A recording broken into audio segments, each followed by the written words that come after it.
You already know which position is keeping you awake. You've been checking the chart every 20 minutes, telling yourself the reversal is coming, telling yourself you just need a little more breathing room. But the market isn't listening. Leverage didn't break you because you were wrong. It broke you because your early success convinced you that you were a genius, and that is the most expensive mistake you will ever make. This is the anatomy of a wipeout. The paranoia gap.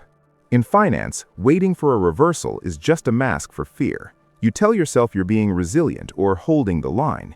In reality, you are waiting for the market to prove you right so you don't have to admit you were wrong. But the market doesn't care about your ego.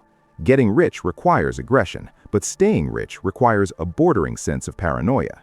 Ray Dalio understands that the moment you feel safe is the moment you are most vulnerable. While you are calculating your potential profit, the professionals are calculating the one move that deletes your entire account.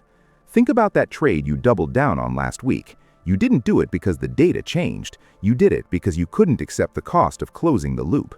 Aggression gets you rich. Paranoia keeps you rich. The acceleration illusion.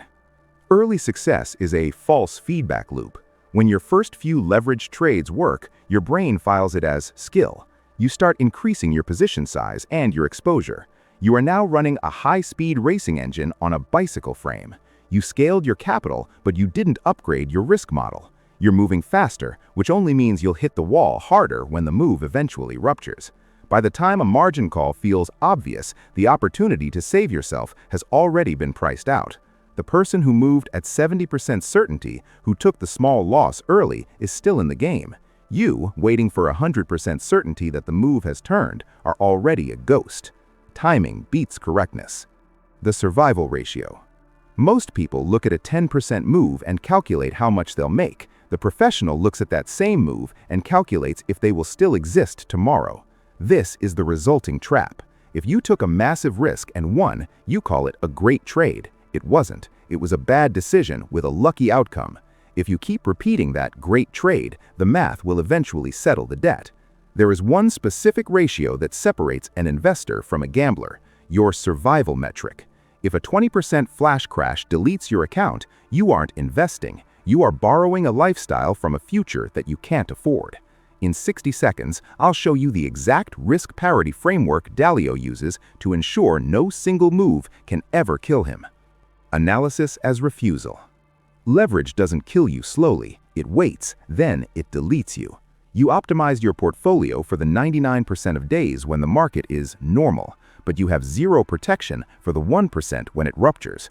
The liquidity you thought you had, it vanishes in seconds. The stop loss you thought was a safety net, it becomes a target for the algorithms. This isn't a black swan event. It is a mathematical certainty for anyone who ignores the cost of being wrong. You aren't gathering more data. You are refusing to name the cost of your exit. The market doesn't move in lines. It moves in ruptures. The terminal cost of default. If you don't choose your exit, the market will choose it for you. And the market's default is almost never in your favor.